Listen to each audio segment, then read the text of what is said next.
नमस्कार साथियों, जय हिंद। आप सभी का स्वागत है। मैं ट्रिकी गुरु मुकेश जाट आप सभी के लिए एमपीटीटी कट ऑफ लेकर आया हूं।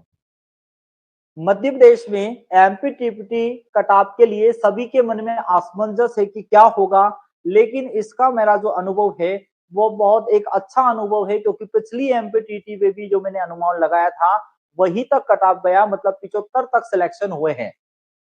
अब मैं बात यहाँ कर रहा हूँ क्योंकि हमारा सिलेबस थोड़ा सा या हमारी एग्जाम का पैटर्न चेंज हुआ है। इसमें 2 एग्जाम हुई है। उन 2 एग्जाम की जो सेकंड मेन एग्जाम है, उस सिलेक्टेड एग्जाम में जो सिलेक्ट एग्जाम है उसमें 606 कैंडिडेट ने एग्जाम दी थी। आप ये भी भली भांति बात जानते हो। और मैं ये बोलता हूँ कि हर व्यक्ति को हर एक चीज का नॉलेज नहीं होता, नॉलेज लेना पड़ता है।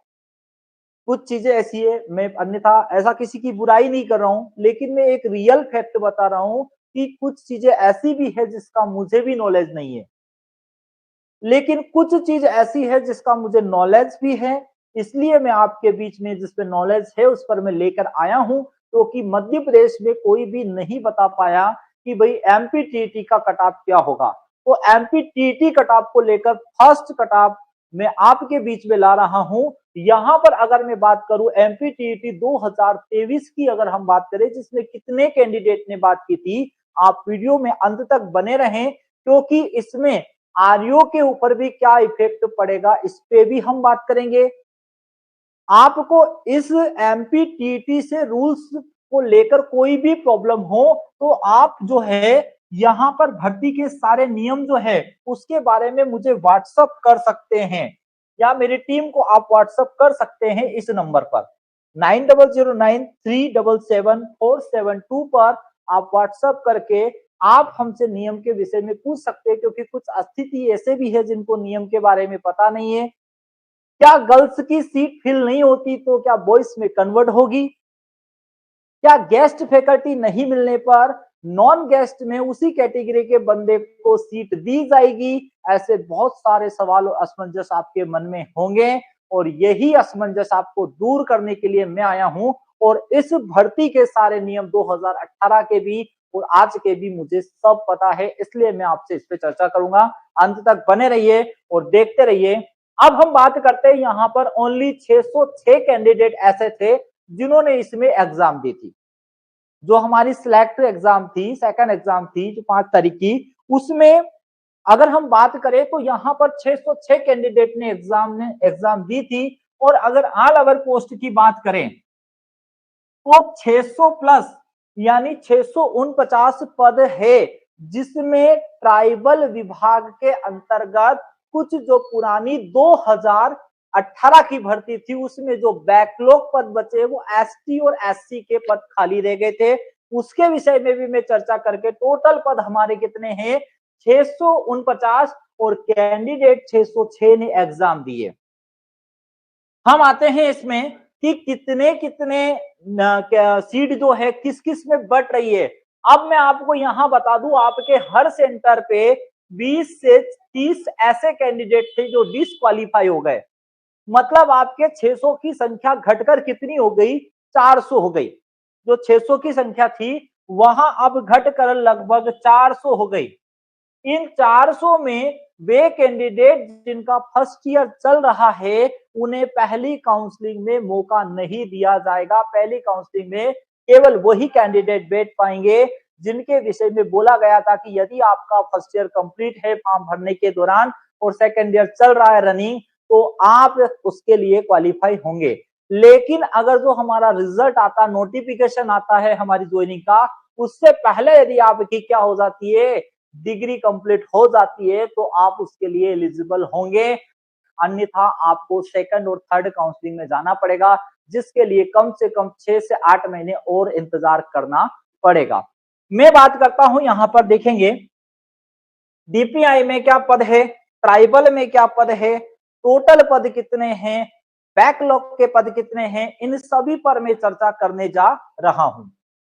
अब एमपीटीटी में क्या है, अगर हम बात करें डीपीआई की बात करें यहां पर तो 231 पद है। बहुत पद है, कम पद नहीं है। 2018 की वैकेंसी से ज्यादा पद है। 2018 की वैकेंसी में 176 पद के आसपास थे, जिसमें 78 तक सिलेक्शन चला गया था। मेरे साथी लोग 78, 76 तक सिलेक्शन हुए, 77 तक। तो यहाँ पर अब हम देखेंगे कि 231 पद तो किसके हैं, यहाँ पर डीपीआई में दे रखे हैं। ट्राइबल में 338 पद दे रखे, कम पद नहीं है। एक बंदा सिलेक्ट होके जा रहा है जो क्वालिफाई हुआ है। केवल ओबीसी को छोड़कर सभी जगह कोई प्रॉब्लम नहीं आएगी, इस बात का आपको ध्यान रखना। यहाँ पर टोटल पद अगर हम इनको जोड़ दें, इन दोनों टोटल पद को जोड़ दे तो 569 पद हो रहे हैं। कितने हो रहे हैं? 569 पद हो रहे हैं। ये एक्चुअल पद है। लेकिन जो पुराने बहुत सारे लोगों को ये कंफ्यूजन था कि सर बैकलॉग क्या होता है। बैकलॉग के पद जो है वो 80 पद और प्लस हो गए, क्योंकि 2018 की भर्ती में एसटी एससी कैटेगरी के कैंडिडेट की गेस्ट फैकल्टी खाली रही। गर्ल्स की जो सीट थी वो खाली रही, यहां तक कि बॉयज की सीट भी जो खाली रखी थी, जो बैकलॉग में आपको दे दिए, ये आपके लिए एक्स्ट्रा उपहार है।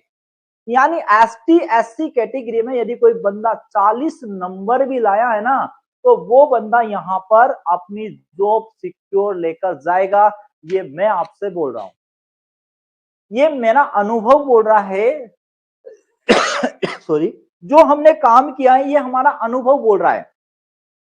देखते हैं हम यहाँ पे, देखो पहले जनरल है, हम डीपीआई की बात करेंगे। तो डीपीआई में अगर हम देखें यहाँ पर तो क्या आ रहा है, एक जनरल है, ठीक है, ईडब्ल्यूएस है, ओबीसी है, एससी है और एसटी है। यहाँ पर 5 कैटेगरियों में डिवाइड किया गया है। डीपीआई ने क्या किया है कि 231 पदों को बांट रखा है, यहाँ पर बांट रखा है। 41 पद जो दे रखे हैं यहाँ पर जनरल को दे रखे। जनरल में 31 पद तो जनरल को दे रखे हैं और 10 पद जो है गेस्ट फैकल्टी, किसको दे रखे हैं यहाँ पर? गेस्ट फैकल्टी के पद दे रखे। मैं जो गोला लगाऊंगा समझ जाना हो, गेस्ट फैकल्टी के। अब यहाँ पर डीपीआई ने जो है 41 पद दिए हैं, जनरल के लिए दिए हैं, जिसमें से 31 पद जो है क्लीन दिए हैं और यहाँ 10 पद गेस्ट फैकल्टी के। अगर ईडब्ल्यूएस या जनरल में हम बात करें यहाँ पर, तो ईडब्ल्यूएस में 11 पद दिए, 4 पद गेस्ट फैकल्टी के दिए। कितने हो गए? 15 पद हो गए। अब यहां तक बात ये आती है कि डीपीआई के इन पदों में यदि ये जनरल के 10 गेस्ट के पद फिल नहीं होते, यानी कि अगर कोई बॉयज गर्ल्स नहीं मिलता है, यहाँ पर कोई भी नहीं मिलती है, तो इन पदों को इनके साथ में जोड़ दिया जाएगा। ये भर्ती का नियम बोलता है कि यदि महिला कैंडिडेट या गेस्ट फैकल्टी अगर इसमें ना होगी तो आपको ये पद दे दिए जाएंगे, मतलब आपके 41 पद भी हो सकते हैं। गेस्ट फैकल्टी के नियम है, यदि उसने 3 सत्र 200 दिन अगर कार्य किया है तो वह इसमें एलिजिबल होगा। और इसमें भी किसी किसी को प्रॉब्लम आएगी तो आप मेरे से कंसल्ट करना इस नंबर पर कि यदि गेस्ट रहते यदि आपने डिग्री की है तो आपका वो सत्र अमान्य हो जाएगा। तब आप मुझे कॉल करना, मुझे कोई फर्क नहीं पड़ता आप किससे पढ़े, मुझसे पढ़े हो या नहीं पढ़े हो, आप मेरे लिए मेरे दोस्त हो, मेरे कृषि साथी हो, मेरे छोटे भाई बहन हो। तो आपसे ये रिक्वेस्ट है कि आप ये ना सोचे कि जाट सर से हम पढ़े नहीं तो हम जाट सर से क्यों पूछे। अरे भाई, मैं आया ही हूं इसलिए बताने कि मुझे वो फर्क नहीं पड़ता कि कितने लोगों ने मुझसे मेरे द्वारा पढ़ाई की, कितने लोगों ने कहां से, उससे मुझे कोई फर्क नहीं पड़ता। मैं तो आपको ये बता रहा हूं, अगर आपकी समस्या का समाधान होता है तो मैं खड़ा हूं। आप इस नंबर पर व्हाट्सएप कीजिए, आपकी प्रॉब्लम बताइए, आपकी प्रॉब्लम को हम सॉल्व करेंगे। किस तरह से हम एंट्री कर सकते हैं, याद रखना 3 सत्र या 3 सत्र से जो नहीं होगा क्लियर बोलूंगा। छूट का यहाँ झूठे वादे करने का वो नहीं है। अगर आपका हो रहा होगा तो क्लियर बता दूंगा, नहीं हो रहा होगा तो भाई नहीं होगा, कुछ रास्ता होगा तो वो भी बताऊंगा, ठीक है। ईडब्ल्यूएस को 11 पद दिए हैं, 4 पद दिए हैं यहाँ पर गेस्ट फैकल्टी को। क्या दिए? 4 पद गेस्ट फैकल्टी को। टोटल कितने हो गए? 15 पद। अब अगर हम बात करें डीपीआई में तो 41 पद ये हो गए, 15 पद ये हो गए, और ओबीसी को 31 पद तो क्लीन दिए हैं भाई। यहाँ पर 10 पद दिए हैं गेस्ट फैकल्टी को।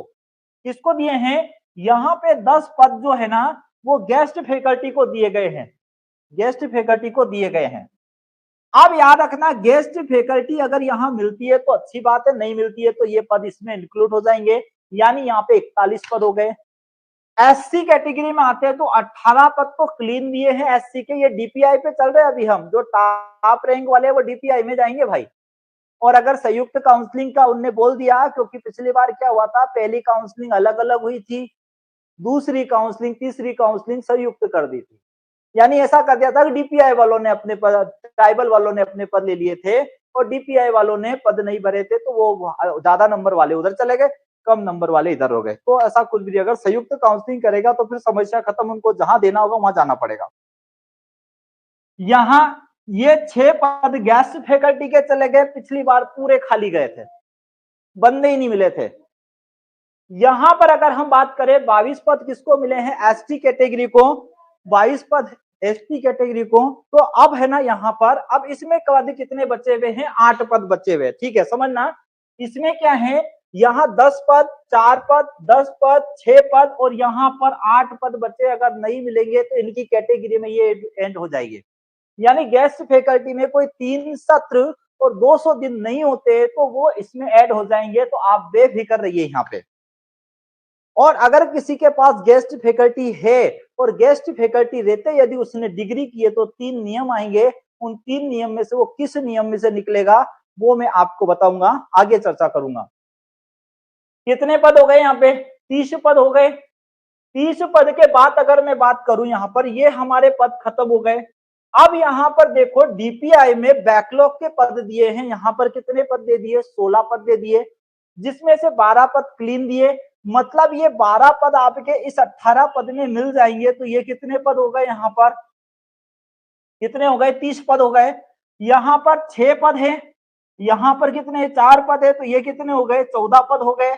अब इसी तरह अगर हम यहाँ देखते जाएं तो 1 मिनट, 18 2 20 30, ठीक है।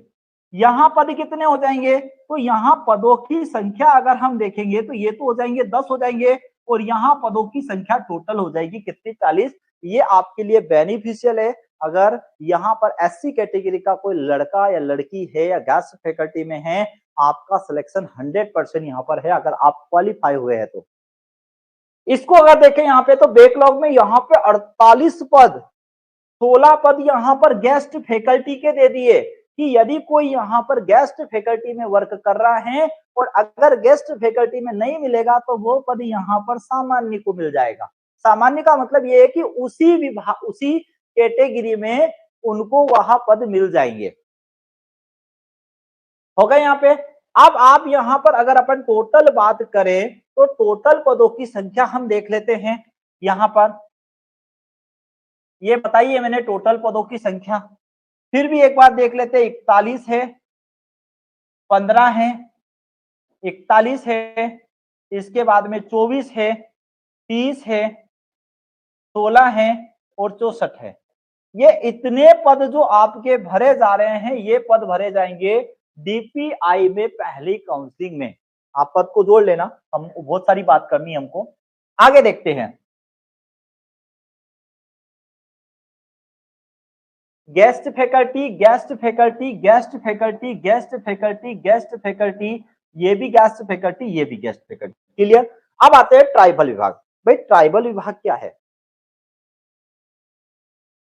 मध्य प्रदेश के वे स्कूल जो पिछड़े हुए क्षेत्रों में लगते हैं, जहां का वेतनमान ज्यादा होता है, भत्ता ज्यादा होता है। डीपीआई की तुलना में यहाँ का वेतन भत्ता ज्यादा होता है। आया समझ में?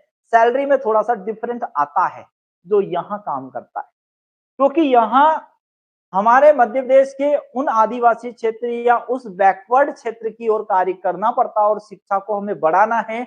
हम पता है किन बच्चों को पढ़ाने जा रहे हैं, कोई हाई क्वालिटी वाले बच्चों को पढ़ाने नहीं जा रहे हैं, हम हाई लेवल वाले बच्चों को पढ़ाने नहीं जा रहे हैं, हम एक गरीब के बच्चे को पढ़ाने जा रहे हैं। भारत सरकार और मध्य प्रदेश सरकार हमको जो दायित्व दे रही है वो ये दे रही है कि उन बच्चों को पढ़ाना है जिसको कोई नहीं पढ़ाता, जिनके पास पैसा नहीं है इसलिए वो सरकारी स्कूल में आते हैं, उन बच्चों को पढ़ाना है और उन्हें शिक्षा देना है और उसमें हम सबको इसी काम में अग्रसर होना है।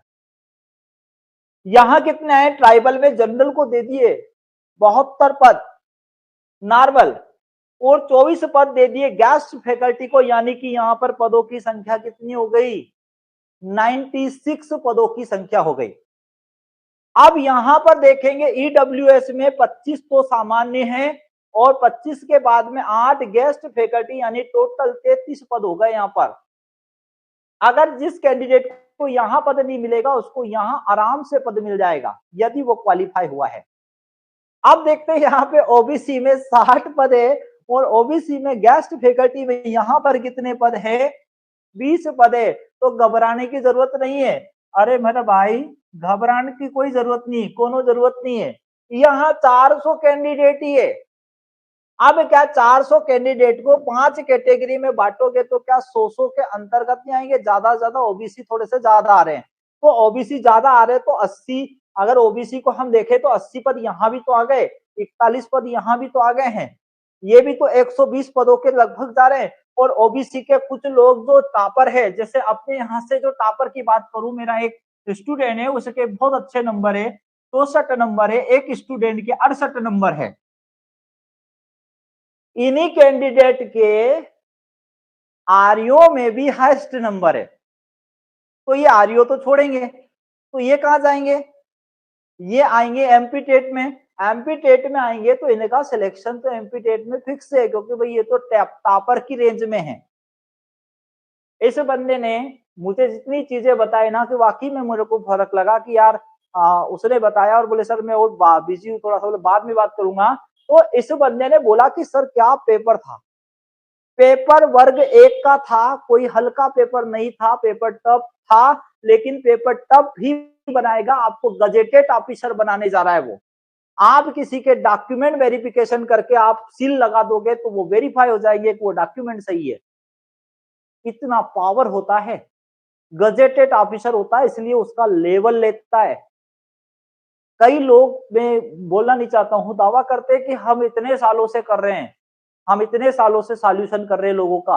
आपके नंबर कितने आए भाई, हमको पता है कितने आए हैं। झूठ बोलना काम नहीं है, सीधी सी बात है यहाँ पर कि हमारे सिलेक्शन की और हम जा रहे हैं, क्वालिफाई हुए हैं उनपे। आप देखो यहाँ पे ओबीसी यहां पर हो गए 80, यहां पर हो गए 41, तो 80 और 41 की अगर हम यहां पर बात करें तो 121 तो ये हो गए, और इसमें से टॉपर लोग यहां पर लेके जाएंगे। मैं आपको फिर बता दूं कि जो जनरल क्वालिफाई और हाईएस्ट नंबर है उसको जनरल में सीट मिलेगी, क्योंकि उसने जनरल को टक्कर मारी है। तो ये कैंडिडेट कुछ तो 20-30 तो इधर चले जाएंगे, तो ये 120 सीट जो थी, 121 सीट जो हमारी आ रही है, ये 121 सीट 150 हो रही है। और अगर मान लो 400 कैंडिडेट पास हुए तो आप 150 लोग ओबीसी के समझे, क्यों कोई कंफ्यूजन नहीं है। 150 कैंडिडेट कौन है, ओबीसी के होंगे, एसटी के होंगे, एससी के होंगे, जनरल के होंगे, ईडब्ल्यूएस के, क्योंकि कंपटीशन यही है, बाकी सब दूर कंपटीशन जीरो है। ठीक है, 80 के बाद यहाँ एससी को ट्राइबल में 37 और 12 49 पद यहाँ पर दिए गए हैं। इसके बाद अगर हम बात करें यहाँ पर ट्राइबल में, तो यहाँ पे 60 और 80 20 पद यहाँ पर दिए गए, क्या दिए गए हैं, 60 और 20 पद यहाँ पर भी दिए गए हैं। एक सेकंड, ठीक है ना, ठीक है। ये पदों की एक संख्या मैंने बताई है, यहाँ पर भी एक पदों की संख्या में अगर बात करें, ट्राइबल में भी कुछ पद छूटे हुए हैं, यहाँ पर भी ट्राइबल में कुछ पद है, जो कहने का मतलब ये है कि वो ज्यादा है। मोबाइल दो मेरा, मोबाइल दो। यहाँ पर भी कुछ पद है, मैं बताता हूं। अब देखो टोटल पद क्या है, जनरल के कितने आए, 137। यहाँ पर अगर हम चलें इसकी ओर, ईडब्ल्यूएस को 48 पद मिले। यहाँ पर अगर हम आए तो ये कितने पद मिले, यहाँ पर ओबीसी को 121 पद मिले, एससी को 89 मिले और एसटी को 174 मिले। यानी कि बैकलॉग पदों का इसमें समाहित किया गया है। अब मैं बात करता हूं आपके सामने, क्या बात कर रहा हूं, एक सेकंड रुके जरा।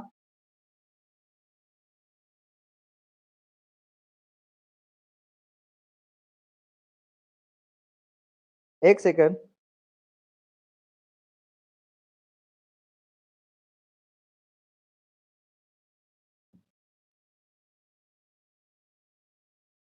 ठीक है भाई, सही है ना? ठीक है।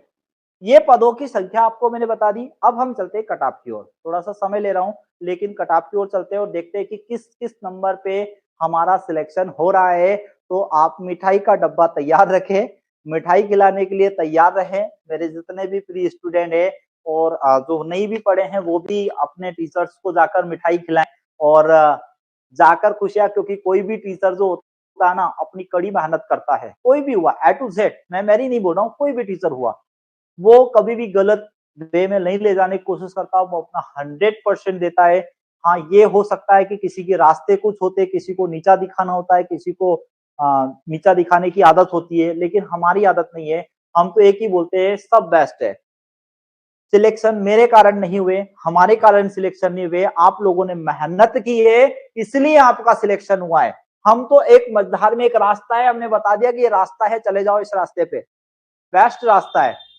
हम ज्यादा से ज्यादा ये बताने वाले हैं, हम टीचर का एक यही काम होता है कि वो आपको पढ़ाएं और अच्छे से कंटेंट दे, जिससे आप उस पर आप मेहनत करोगे। मेहनत आपको करना है। आ जाते हैं कटऑफ की ओर और बहुत अच्छा सुनहरा मौका जो है देखते हैं।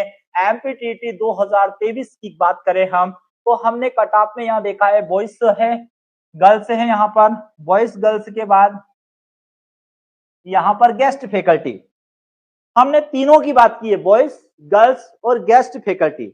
गेस्ट फैकल्टी में भी दो आते हैं। क्या होता है, पहले तो आप समझ लो कि जो टोटल पद है, उस टोटल पद में जो बॉयज है, टोटल जितने भी पद है हमारे, उन टोटल पदों में बॉयज को 50% पद मिलते हैं और गर्ल्स को भी 50% पद मिलते हैं। लेकिन अब बात ये आती है कि हमारे पास गर्ल्स तो है ही नहीं उपलब्ध इतनी, यानी कि एमपी टेट में गर्ल्स कम ही है। तो यहाँ की जो 50% सीट है, अगर मान लो इस सीट में से 25% सीट ही फिल हो पाती है, तो इसकी बची 25% सीट इससे फिल होगी, मतलब ये लोग 75% सीट को भरेंगे, मतलब आपका फायदा है। गर्ल्स कम होने से आप लोगों का फायदा, आपको सीट मिलेगी। वो ये भर्ती के रूल्स है, ये भर्ती के रूल्स है। मैं आपको बता रहा हूं, आपको आपके मन पे जो बोझ था, जब से 5 तारीख से एग्जाम हुई है, किसी ने आपके मन के बोझ को हल्का ही नहीं किया। 56 नंबर आते सर मेरा क्या होगा? अरे भाई, मिठाई का डब्बा तैयार करके लेके आओ, तुम सिलेक्ट हो चुके हो। तब बोले सर अब मेरा बोझ उतरा, आपने बोल दिया। भाई सिलेक्ट हो चुके हो। अब देखते हैं नंबर की ओर। ठीक है, कोई बात नहीं भाई, बड़े मजे आते हैं, है ना? क्योंकि जनरल का देखेंगे कटाव, अगर बॉयज का देखेंगे तो 52 तक आने के चांस है, 52 तक आने के चांस है, ये याद रखना। लेकिन एक बात का और याद रखना, यदि कोई ऐसा कैंडिडेट है जिसकी बीएससी फर्स्ट ईयर चल रही है, तो यहां पर कट ऑफ 50 पर भी आ जाएगा, जहां पे हमारे क्वालिफाई नंबर है। बस उनका हमें पता लगाना है कि उनका है या नहीं है, रनिंग है।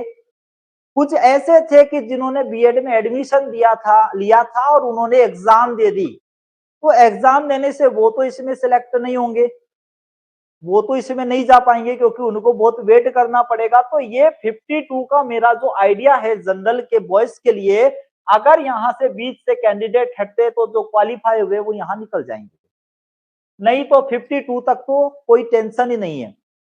अब जनरल में गर्ल्स की बात करूं तो जिसके भी 50% मार्किंग आई है, वो 50% मार्किंग जो है वो बेफिक्र हो जाए। गर्ल्स में ऐसी कोई गर्ल्स जिसके 50 नंबर है, वो बेफिक्र हो जाए। अब वो 50 नंबर में कौन, ये भी जरा देख लेना। वो 50 नंबर में अगर हम यहाँ बात करें, तो मैं थोड़ा सा डिवाइडेशन करूंगा। बॉयज में हम दो कैटेगरीज को डिवाइड करेंगे, एक तो करेंगे जनरल को और एक करेंगे ईडब्ल्यूएस को। किसको? ईडब्ल्यूएस को करेंगे, क्योंकि जनरल के साथ ही थोड़ी सी ये जनरल के साथ ही है, यहाँ नीचे आकर दिया मैंने। अब यहाँ जनरल में जो ईडब्ल्यूएस है वो 45 तक बेफिक्र हो जाए, 45 नंबर तक भी अगर उनके हैं तो बेफिक्र हो जाए। और ऐसा नहीं कि 45 तक है, आपके कैंडिडेट कितने डिस्क्वालीफाई हुए हैं इसका डाटा अभी तक किसी को नहीं मिला है। अगर उनके डिस्क्वालीफाई की संख्या ज्यादा हो जाएगी तो डाटा ये नीचे उतर जाएगा। इसलिए जो भी क्वालिफाई हुआ है, मैं ऑल ओवर को एक ही बात बोलूंगा, जो क्वालिफाई हुआ है वहां उम्मीद रखे, उम्मीद खोए ना। एक हमारे किस्मत और साथ देना चाहिए कि एमपी टेट की काउंसलिंग पहले हो जाना चाहिए, ताकि हम आर्यो की सीट खराब ना करें, अपने भाइयों की सीट खराब ना करें। वो भी उम्मीद लगाए बेटे, क्योंकि वो एमपी टेट नहीं दे पाए। तो यहां से जो 400 सीट है वो अगर एमपी टेट फिल कर देते हैं हम, तो 400 कैंडिडेट में उधर 120 पे पहुंच जाएगा ओबीसी। उधर फायदा होने वाला है, उधर हर वर्ग को फायदा होगा। तो प्लीज, और अगर ऐसा कुछ हो तो अपने एक, मैं बोलूंगा एक धर्म में आके या एक भावना में आकर, या मैं ये बोलूंगा कि किसी का भला करने के उद्देश्य से यहाँ एमपी टेट में चले जाओ तो आर्यो की काउंसलिंग में प्लीज मत बैठना, अगर पहले काउंसलिंग होती है तो। हाँ, अगर उसके एमपी टेट के पहले आर्यो की काउंसलिंग होती है तो फिर भाई आपको बैठना पड़ेगा, या आप में, क्योंकि कोई को रोक नहीं सकते ना इसमें, क्योंकि भाई वो सिलेक्शन का सवाल है, क्या पता एमपी टेट का क्या हो रहा है। तो यहाँ पे हमें बस इतना सा ध्यान रखना है। अब देखो यहाँ पर, अब यहाँ पर अगर हम बात करें तो यहाँ पर अगर बात करने की अगर मैं चर्चा करूंगा तो गर्ल्स जो है जनरल की, वो अगर 50 नंबर भी है तो वो क्वालिफाई कहलाएगी। और अगर कोई गर्ल्स है इसके साथ, और यहाँ पर क्या है, अगर कोई गेस्ट फैकल्टी में, चाहे वह गेस्ट फैकल्टी में, याद रखना, अगर गेस्ट फैकल्टी में कोई जनरल है और अगर गेस्ट फैकल्टी में यहाँ पर ईडब्ल्यूएस में उसके पास 40 नंबर भी है तो सिलेक्शन होगा। गर्ल्स में यदि वो यहाँ पर क्या कर रहे हैं, अगर सिंपल तो 50 नंबर कहीं भी नहीं गए, और गेस्ट फैकल्टी ईडब्ल्यूएस में अगर आता है यहाँ पर तो वो 42 नंबर पे सिलेक्शन हो जाएगा। और जो भैया गेस्ट फैकल्टी है, जो गेस्ट फैकल्टी है और ईडब्ल्यूएस का जो दायरा है, अगर कोई गर्ल्स है या बॉयज है और गेस्ट फैकल्टी में है, और अगर वहां उसके पास में ईडब्ल्यूएस है तो वो 40 पे तक का डाटा जाएगा, सिलेक्शन हो जाएगा। इसके बाद हम बात करें, यहां सबसे कठिन तपस्या और सबसे कठिन जो राउंड है वो राउंड केवल ओबीसी का आता है। अगर ओबीसी में कुछ कैंडिडेट, जैसे मैंने बात करी कि मेरे कुछ साथियों के नंबर, दो मेरे कुछ स्टूडेंट के नंबर 78 है, इसके बाद में 64 है, 56 है, 60 है, 59 है, ये नंबर जिसके हैं, अगर ये कैंडिडेट यहाँ पर अगर जनरल से सीट मिलती है इनकी तो यहाँ ओबीसी को फायदा होगा। ओबीसी में बॉयज जो है वो 45 नंबर तक सिलेक्शन उसका श्योर है।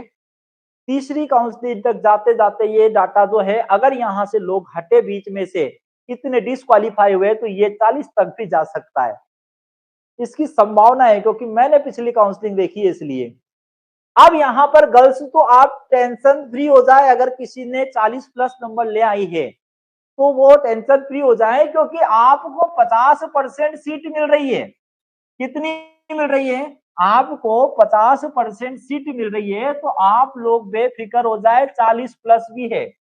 अगर गेस्ट फैकल्टी में चाहे बॉयज हुआ चाहे गर्ल्स दोनों, तो वो भी 40 प्लस है, मतलब वो बेफिक्र हो जाए, उसका सिलेक्शन हो गया। फिर बात करते हैं एससी में, तो तीनों में 40 प्लस, मतलब जो क्वालिफाई हुए, क्योंकि बैकलॉग की सीट मिल गई आपको, तो आप है ना मुस्कुराइए, आप मुस्कुराइए, और आप मिठाई का डब्बा जरूर खिलाने आना मुझे, क्योंकि मुझे मिठाई का शौक है ना। कुछ साथी मेरे बोल रहे थे, कुछ स्टूडेंट बोल रहे थे कि सर गुलाब जामुन ही खिलाएंगे आपको, तो बिल्कुल स्वागत है, आप जिस दिन सेलेक्ट हो जाओ आप आइएगा, और स्वागत है आपका।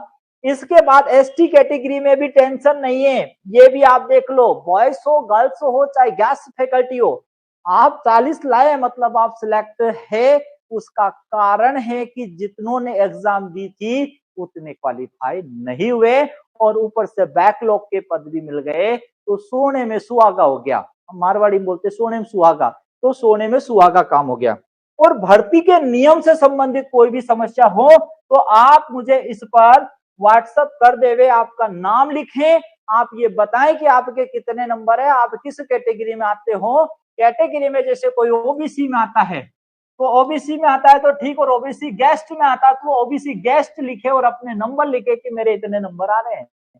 मुझे डाटा कलेक्शन करने में कोई प्रॉब्लम नहीं होगी। अभी कुछ लोगों के डाटा कलेक्शन किए हैं, संतोषजनक है। मुझे लग रहा है कि 100% जिन्होंने डाटा बताया उनका 100% मैंने श्योरिटी की है कि भाई आपका सिलेक्शन हो गया। ठीक है, आप ये मत सोचे कि जाट सर से हम नहीं पढ़े तो जाट सर नहीं बताएंगे। मैं सभी के लिए, है ना, सभी के लिए समान मेरा व्यवहार है, और आप सभी मेरे प्रिय हो, कृषि छात्र हो, आप जानते ही हो अच्छे से। तो हमको केवल हमारे सिलेक्शन की ओर, ताकि आपको शांति से नींद आए, आप अच्छे से सोए, अच्छे से थोड़ा सा घर परिवार में रहे, क्योंकि जो मेहनत ये नंबर लाए तो उसमें हमें श्योरिटी है ना, मुझे जरूर बताए।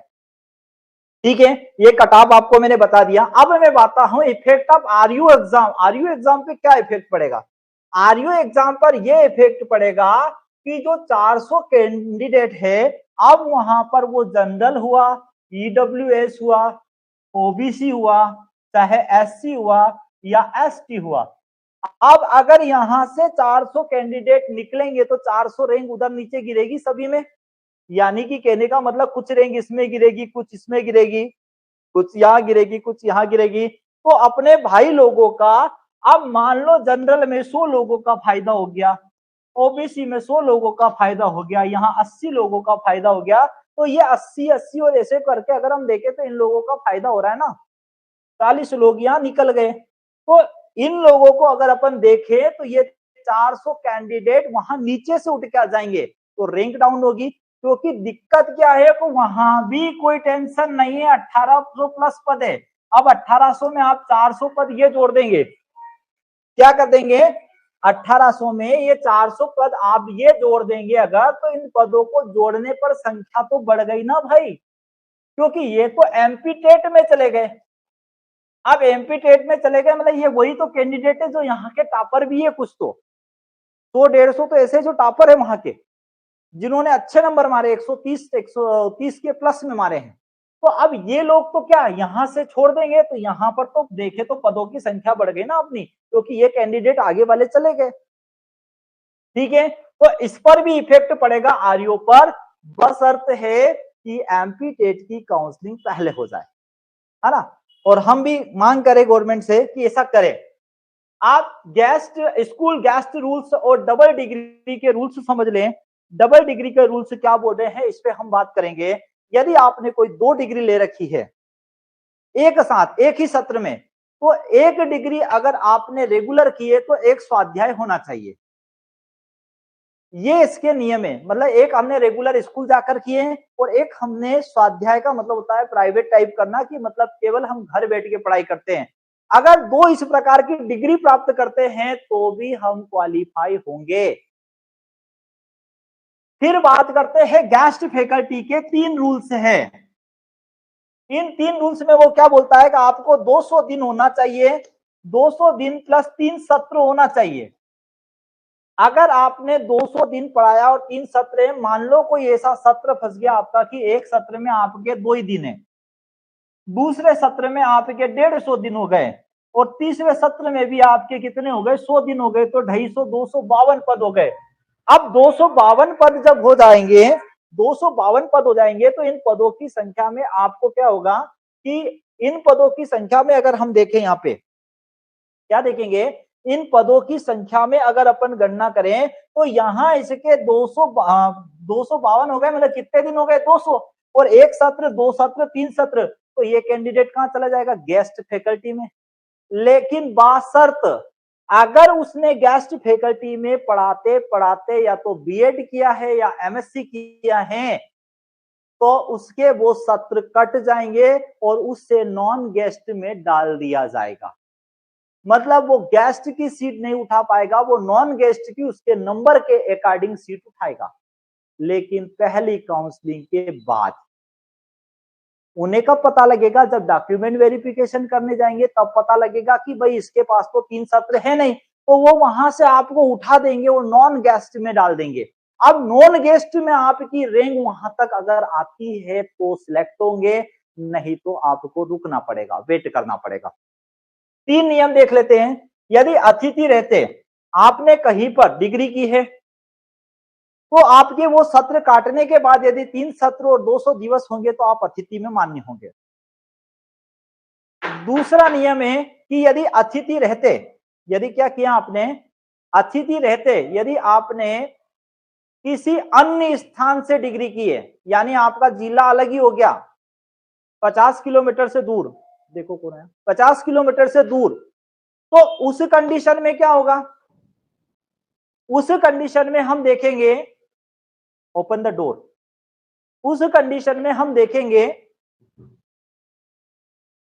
कि यहां पर अगर उसका जिला दूसरा है, मैं जिला टू जिला बात कर रहा हूं, मान लो एक जिला से उसने यहाँ पे किया और उसने दूसरे जिले से क्या किया है, डिग्री की है, मतलब वह गेस्ट फैकल्टी में किसी एक जिले में पढ़ा रहा है और उसने डिग्री की है, वो दूसरा जिला है, तो जिले से जिले की दूरी क्या हो गई, दूर हो गई, तो वो आपके सत्र कट जाएंगे।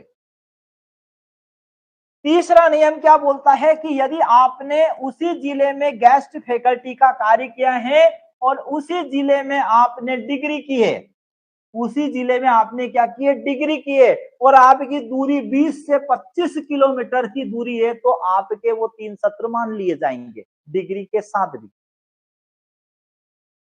ये नियम कोई नहीं बताएगा,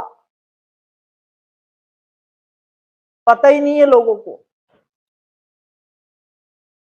ऐसी कोई भी भाई समस्या होना तो ये मुकेश जाट आपकी सेवा में है। आप बस एक मैसेज कर दीजिएगा कि सर मेरी ये प्रॉब्लम है, आपका नाम जरूर लिख देना, है ना, क्योंकि बेनाम बादशाह से मैं बात नहीं करता हूं, क्योंकि मुझे नाम अगर बता दोगे तो मुझे क्लियर हो जाएगा आप किस कैटेगरी में हो, आपके नंबर क्या है, आपको क्या करना है, इसके लिए मैं बैठा हूं। अगर मैं कॉल रिसीव नहीं कर पाया तो मैं व्हाट्सएप के माध्यम से आपको सारी जानकारी दे दूंगा, समय मिलने पे आपको मैं कॉल कर दूंगा, कॉल बैक मैं खुद कर दूंगा, कोई इशू नहीं। आप मेरे छोटे भाई बहन के समान हो, आप मेरे दोस्त हो, आप मेरे कुछ सीनियर भी होंगे, आप सब मेरे लिए, और मैं आपकी सेवा में हाजिर हूँ। आपको क्या करना है, ये बस थोड़ा सा सब तक पहुंचा देना, किसी गरीब का भला हो जाएगा, तो भगवान आपको भी क्या देगा, भगवान आपको भी ये समझ लेना कि कुछ अच्छा ही देगा।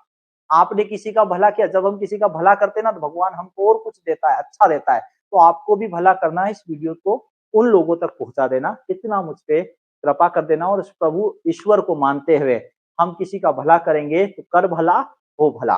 ठीक है, ये नियम थे, इसमें भी कुछ समझ में नहीं आया तो मेरे को बताना, मैं आपको बताऊंगा। अब यहाँ पे मैं फिनिश करता हूं, और इसी के साथ में बस इतना ही मुझे बताना था। वो वास्तव प्लग, घबराए नहीं, मैं आपके साथ में हूं, मेरी टीम आपके साथ में है, और हम लोग जो है इसके पूरे नियम गाइड, इसके पूरे भर्ती के नियम जो होंगे उस पर हम बात करेंगे। किसी भी साथी को कोई समस्या हो तो मैंने फिर बताया है 9009377470 पर व्हाट्सएप करके अपना अपना नाम जरूर लिखे और मुझे बताए आपके कितने नंबर है, तो मैं आपकी श्योरिटी करूंगा, काउंटिंग बढ़ती जाएगी, मुझे और आसानी होगी आपको बताने में। ठीक है, यहीं पर क्लास को मैं विराम दूंगा। इसी के साथ आपको एक दो चीज और मैं बता रहा हूं कि एडीए की सुनने में आ रहा है कि एडीए की पोस्ट आने वाली है, एडीए की पोस्ट आने वाली है। तो आपको याद रखना है कि अगर कोई एडीए की तैयारी कर रहा है या कोई ऐसा स्टूडेंट है जिसमें जो फोर्थ ईयर मतलब फोर्थ ईयर पास आउट है, वो एमएससी फर्स्ट में एडमिशन लिया है, तो यहाँ पर 2 ईयर का फाउंडेशन कोर्स है, जो केवल कितने में है, केवल 2000 का फाउंडेशन कोर्स है। यानी कहने का मतलब है आप 2 साल के लिए 2000 का फाउंडेशन कोर्स है एग्रीकल्चर, आप पढ़ते रहोगे, क्योंकि 3 महीने 6 महीने में सिलेक्शन नहीं होता है। जो जिन्होंने तैयारी की उनसे पूछो, लंबी रेस का घोड़ा बनना पड़ेगा, तब जाकर हम इसे हासिल करेंगे और आगे भी पोस्ट आएगी, ऐसा कुछ नहीं है। अधिकारी रिटायर हो रहे हैं, होते जा रहे हैं, हर 3 साल में टेट भी आएगा, हर 3 या 4 साल के अंतर्गत आरईओ भी आएगा, क्वालिटी कंट्रोलर भी आएगा, है ना, यूपी में यूपी टेट भी आने वाला है। तो कहने का मतलब ये है राजस्थान में एग्रीकल्चर सुपरवाइजर पोस्ट आएगी, बस आप क्या कंप्लीट कर ले, अपना फाउंडेशन कोर्स कंप्लीट कर ले। मैं ट्रिकी गुरु मुकेश जाट आपको ट्रिक के माध्यम से पढ़ाता हूं। जो पढ़े हैं उनको पता है, बहुत आनंद आता है, बहुत मजे आते हैं पढ़ने में, क्योंकि हम पढ़ाता तो कोई भी है लेकिन हम याद भी कराते हैं, वहीं पर याद होता है। तो अगर हमारा 30% कोर्स भी याद होता है तो हम कहीं ना कहीं जीत की ओर जाते हैं। और मैंने जो बुक लिखी है कृषि ब्रह्मास्त्र बुक, वह आपकी अपनी भाषा में लिखी हुई है, इसलिए आपको इजी वे में समझ में आ जाएगा। और जो बुक लिखी है, और जो टीचर भी काम करते हैं उन्हें अपनी एक बुक लिखना चाहिए, ताकि उन्हें भी क्या है अपने बच्चों स्टूडेंट को, क्योंकि वो वर्किंग तो करते हैं लेकिन वर्किंग को सही दिशा की ओर अगर ले जाएं तो वह अपने भविष्य, अपने स्टूडेंट के भविष्य को संवार सकता है। ठीक है, इसी के साथ आज के लिए इतना ही। कमेंट करिएगा, लाइक करिएगा, शेयर करिएगा और अपने साथी को बताइएगा। और जो भी कोई हेल्प हो तो मुझे व्हाट्सएप कीजिएगा, मैं आपकी हेल्प के लिए सदा खड़ा हूं। धन्यवाद साथियों, जय हिंद, जय भारत।